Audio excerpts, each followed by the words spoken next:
Thanks, Jason. Good morning or afternoon or evening, depending on your time zone. As you know, the year now is 2021, but thanks to the COVID pandemic, we are going to continue celebrating the 250th year of Beethoven's birth because everything that needed to be done in 2020 wasn't. And our leader, Helga Zepp-LaRouche, has proposed that we carry on the Beethoven year until everyone thinks like Beethoven. So I think we'll be studying Beethoven for at least a few years more. As you will be hearing over today and tomorrow, we have many challenges to overcome right now. I know many Americans, after Biden was sworn in as president, felt very hopeless. And I suspect many people in Europe, under the EU, have a similar sense, perhaps for other reasons. But the sense is that we have lost the ability to control our own future. Since God created man with free will, it must be the case that there is always a potential to change our destiny, but how? In 1990, near the end of his first year in prison, Lyndon LaRouche dictated a brief introduction to the book Bridge Across Jordan, which was the autobiography of civil rights movement heroine Amelia Boynton Robinson. It was entitled In the Garden of Gethsemane, and it begins with a quote from the book of Matthew. "A prophet is not without honor save in his own country." LaRouche says in this that one way to approximate the question of Gethsemane is to imagine the world 50 years after your death and to look back at your life not as a series of events, but as a totality. What did you contribute for the good of mankind? He says that every human being has the right to leave an immortal legacy of goodness for humanity for generations to come. And most importantly, for us here today, he says, yes, we must struggle against injustice, but it is not enough to struggle out of anger. We must struggle out of love. And that we learn best who have had to walk as leaders of one degree or another through our own Gethsemane with the image of the cross before us. Since this is an international conference and includes people of many different faiths and cultures, and I'm afraid some Christians might have forgotten, let's recall what happened at Gethsemane. Christ had just informed his disciples that their dinner would be the Last Supper and that he was going to be taken away to be crucified. Christ then became very sad and walked to the Garden of Gethsemane with 3 of his disciples and asked them to stand watch and pray while he went off a little ways to pray alone. There he asked God if it were possible to let the bitter cup pass from his lips. He said, "But not as my will, but thy will be done." He returned to his disciples 3 different times and each time found them sleeping, which provided the answer. Christ accepted the cup. But accepting death was not the only hardship. Go back to the Matthew quote. Imagine acting for the good of others at great risk or even death to yourself, but also being ridiculed and reviled for it. Amelia often told us how many people told her, "Stay away from Dr. King." And she observed that people would cross the street to avoid being seen with him. Many of us are familiar with what happened to LaRouche in this regard. Think about what was done to Christ in the hours leading up to the crucifixion. He was stripped and whipped and then dressed with a purple robe and a crown of thorns, and people mocked him. "Oh, you think you're so great, King of the Jews, Son of God. Where's your God now?"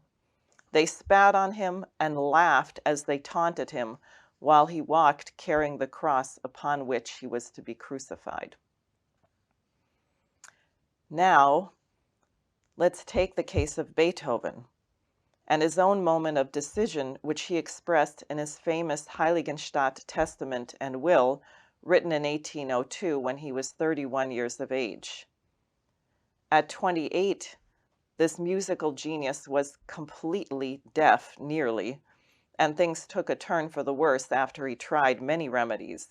You might imagine what it would be like to be known as a great musician and the terror of people discovering that you couldn't hear.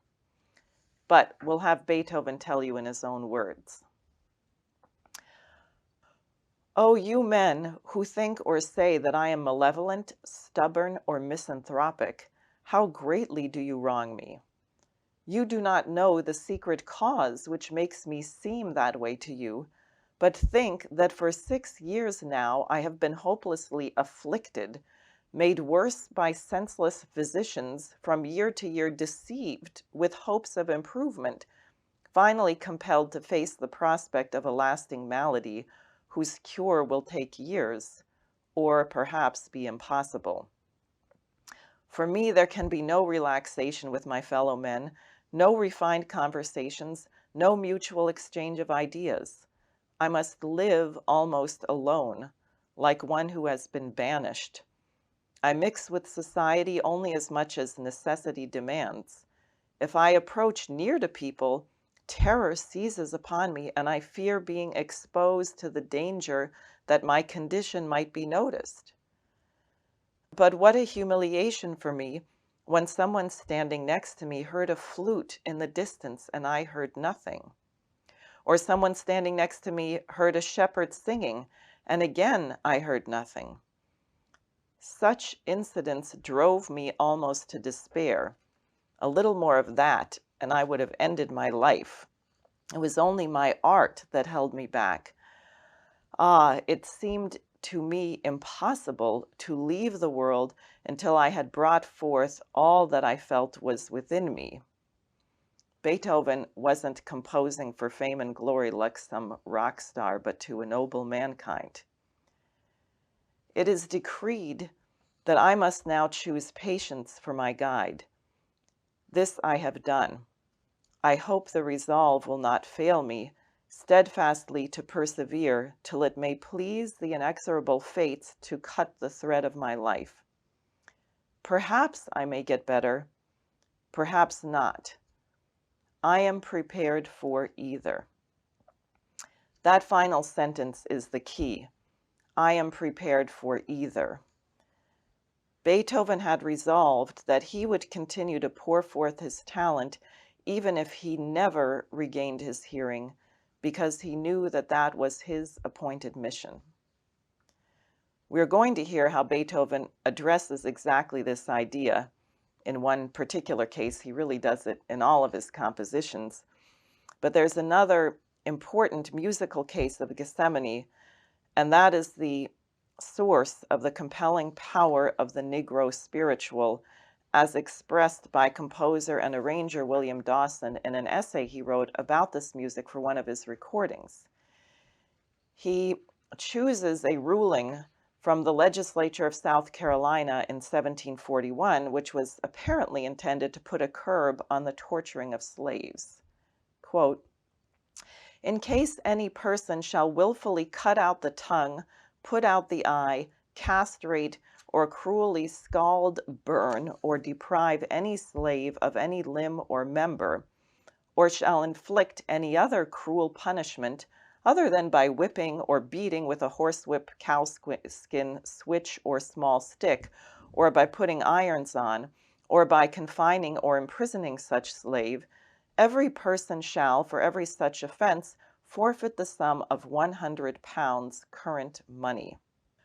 With such a background, we marvel at the lack of a single word of hate in the religious folk songs of the Negro. In the midst of inhumanity, he sang, "Lord, I want to be a Christian. I want to be like Jesus." In these songs, one can hear the cry for deliverance and freedom which lurks behind every measure because the Negro literally poured his heart into them. Besides suffering, slavery brought to the Negro the story of Jesus. In that story, the slave found the counterpart of his own tragic experiences, and instantly claimed the hero of that epic drama for his own, which gives the meaning to the oft recurring "Ma Jesus" in these songs. The slave identified himself with the Savior of all mankind, whose travail and triumph became the hope and assurance of his own deliverance. So now, let's first hear how Bach and Marian Anderson deal with the question of Gethsemane in Bach's St. John's Passion. The aria you will hear occurs after Christ has been hung on the cross but is still alive. He sees his mother and one of his disciples below and tells his mother to take the disciple as her son and the disciple to care for his mother. After receiving a sip of vinegar from a sponge raised to his lips on a long pole, Christ says, "It is fulfilled," es ist vollbracht, obviously meaning not merely that he has taken care of his mother, but that he has fulfilled his mission. So we're going to hear the cello and Marian Anderson play this, and then there's going to be a break. I'm just cutting it for time reasons, and we'll shift to the part where the battle is won. Marian Anderson sings the words, "The man of Judah fought the fight." And remember, the victory is because with Christ's death, all human beings can be forgiven of their sins. So this is a case of the sublime, because by dying, Christ lives and gives mankind the gift of immortality. So we'll just hear those two sections, the beginning and the end.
Now, I'll conclude by just letting you listen to the ending of Beethoven's Sonata Opus 110, which he wrote actually 200 years ago this year in 1821. Go and listen to the whole sonata later, and you can hear what Beethoven does and the victory. And I'd like to thank Dora June for this recording.